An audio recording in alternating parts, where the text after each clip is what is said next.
Salut, c'est Augustin de mon indépendance financière. Aujourd'hui, je vais vous lire le chapitre 9 du livre Comment se faire des amis, ce que veulent tous les hommes.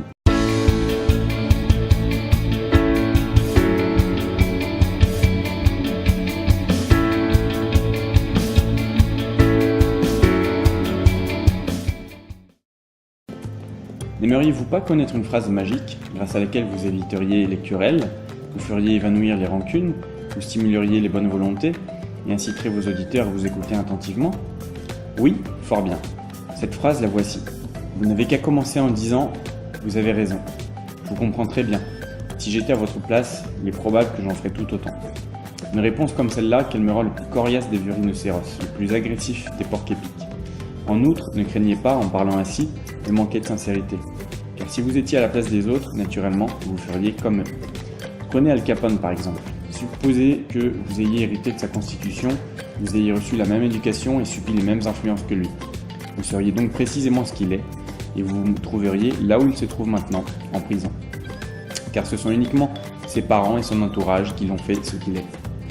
La seule raison pour laquelle vous n'êtes pas un serpent python par exemple, c'est parce que vos parents étaient des hommes et non des pythons. Si vos croyances ne vous ordonnent pas d'adorer les ruminants et les reptiles, c'est simplement parce que vous n'êtes pas né dans une famille hindoue sur les rives du Brahmapoutre. Ne tirez point vanité d'être homme que vous êtes, ne blâmez pas l'autre d'être tel qu'il est. Ne vous moquez pas de ses erreurs, de son ignorance ou de sa colère. Plaignez-le au contraire, donnez-lui votre sympathie, aidez-le si vous le pouvez. Dites-vous ce que John Wesley se disait en voyant tituber un ivrogne dans la rue. Voilà où j'en serais si Dieu l'avait voulu. Les trois quarts des gens que vous rencontrerez ont cruellement soif de sympathie, de compréhension. Contentez-les et ils vous adoreront. Une fois, j'ai fait une conférence à la radio sur Louisa May Alcott, l'auteure de Little Women. Je savais naturellement qu'elle avait vécu et composé ses œuvres à Concord, dans le Massachusetts. Et sans réfléchir, je parlais de la visite que j'avais faite à sa maison de Concord, dans le New Hampshire. Si encore je ne l'avais dit qu'une fois, hélas, je le répétais 2 fois. Je fus bientôt inondé de lettres et de télégrammes, d'insultes qui tourbillonnaient autour de ma tête comme un essaim de guêpes. Certains de ces messages étaient indignés, d'autres cinglants. Une dame en particulier, qui était originaire de Concord, Massachusetts, m'accabla de ses sarcasmes. Elle n'eût pas été plus féroce si j'avais accusé Miss Alcott d'être une cannibale de la Nouvelle-Guinée. En lisant sa lettre, je me répétais « Dieu merci, je n'ai pas épousé une femme pareille ».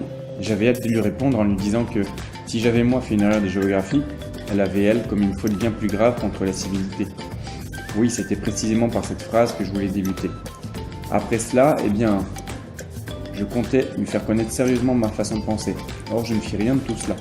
Je compris que le premier sot venu pourrait riposter ainsi et qu'en fait, ce serait la réponse typique de tous les imbéciles. Je tenais à m'élever au-dessus des sots. Je résolus donc de transformer l'hostilité de ma correspondante en sympathie. C'est un défi que je me lançais à moi-même. Je me dis, après tout, si j'étais à sa place, j'éprouverais probablement ce qu'elle éprouve. Essayons de comprendre son point de vue. Dès que je me retrouvais à Philadelphie, je lui téléphonais, et voici à peu près les propos que nous échangeâmes. Moi. Bonjour Madame X, vous m'avez écrit il y a quelque temps une lettre dont je veux vous remercier. Elle, une voix bien articulée, aristocratique. À qui ai-je l'honneur de parler? Moi. Vous ne me connaissez pas, je m'appelle Dale Carnegie.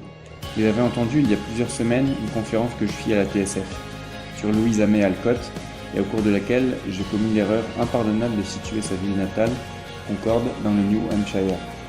C'était une gaffe stupide et je m'en excuse. Vous avez été si bonne de prendre la peine de m'écrire. Elle. Monsieur Carnegie, je regrette de vous avoir adressé une lettre pareille. J'étais très irrité. Veuillez m'excuser. Moi. Non, pas du tout. Ce n'est pas à vous de faire des excuses, c'est à moi. Un enfant de l'école primaire n'aura jamais dit une chose pareille. J'ai déjà réparé mon erreur en micro, mais je tiens à vous dire personnellement combien j'en suis navré. Elle. Je suis originaire de Concord. Ma famille était pendant longtemps chargée des affaires publiques dans le Massachusetts. Je suis très fier de mon pays natal. J'ai été peiné de vous entendre dire que Louisa May Alcott était née dans le New Hampshire. Mais j'avoue que je suis honteuse de ce que j'ai écrit. Moi. Je vous assure que vos regrets ne sont rien à côté des miens. Ma faute n'a pas fait de tort au Massachusetts, mais elle n'en a fait qu'à moi.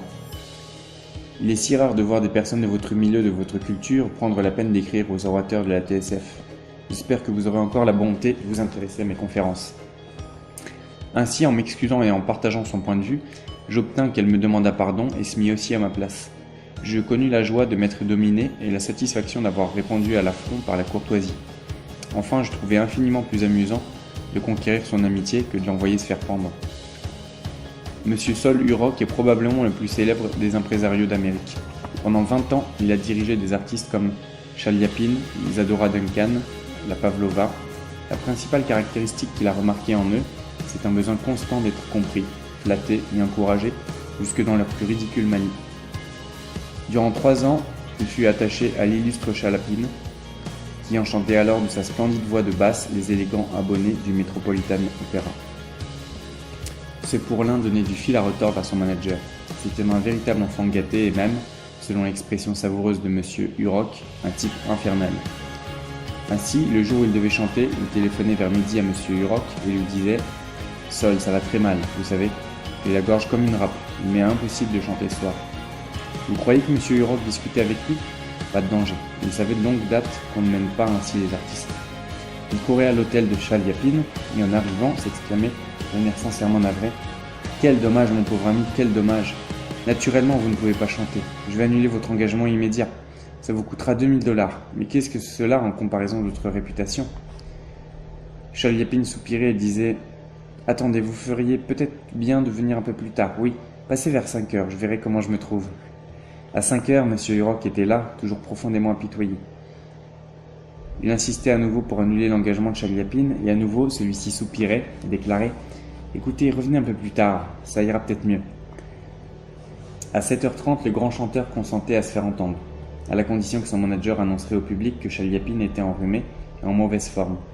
Monsieur Hurok promettait tout ce qu'on voulait et menait enfin son poulain sur la scène. « Tous nous avons besoin de sympathie », a dit un célèbre psychologue, qu'elle se manifeste sous la forme d'approbation, d'encouragement ou de consolation. L'enfant s'empresse d'exhiber sa coupure ou sa bosse, ou même se cogne lui-même pour se faire plaindre et caresser.